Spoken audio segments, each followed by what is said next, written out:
తన కొడుకు కోసం సాయికృష్ణ తల్లి వేదన పడుతూ రోజు పోలీస్ స్టేషన్ చుట్టూ తిరుగుతూ అర్జీలు పెట్టుకున్న దానికి విలువ లేదు. ఓ యంగ్స్టర్ చనిపోతూ ఆత్మహత్య చేసుకుంటూ మరణ వాంగ్మూలం ఇచ్చి సోషల్ మీడియాలో వైరల్ అయినా కూడా ఆ మరణ వాంగ్మూలానికి విలువ లేదు.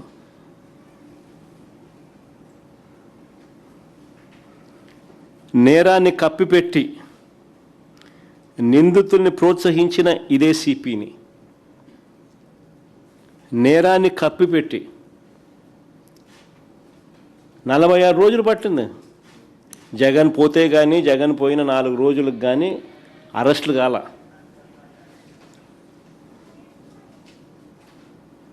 ఆ అరెస్టులలో కూడా చిన్నోళ్ళను పెద్దోళ్ళని విడిచిపెట్టి అంటే నేరాన్ని కప్పిపెట్టి నిందితుల్ని ప్రోత్సహించిన సిపిని, డీజీపీని, చంద్రబాబు నాయుడు గారిని ఎందుకు బాధ్యుల్ని చేయడం లేదని అడుగుతా ఉన్నా.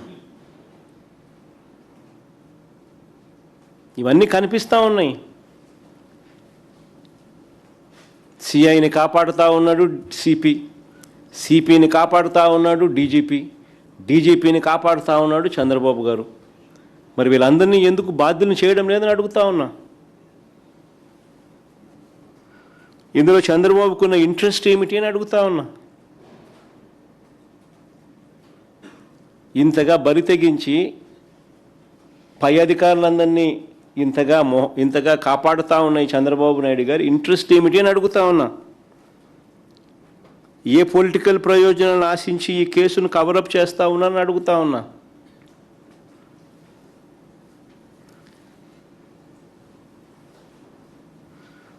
ఎప్పుడు ఈ ఘటనలు జరిగాయి, ఎన్ని రోజుల తర్వాత తప్పనిసరి పరిస్థితుల్లో వీళ్ళు రియాక్ట్ కాక తప్పలేదు. అసలు ఈ ఘటన కన్నా ఇంత పెద్దది కాకపోయిందంటే, జగన్ కూడా పోకపోయిందంటే అసలు ఇన్సిడెంటే లేదు, కవరప్పు.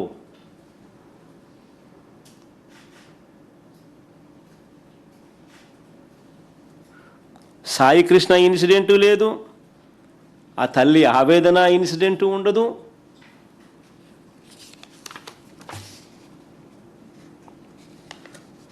ఇంకో పిల్లాడు క్రాంతి కుమార్ ఇన్సిడెంటు లేదు. తన ఆత్మహత్య సోషల్ మీడియాలో వైరల్ అవుతా ఉన్న మరణ వాంగ్మూలము ఏమీ లేవు.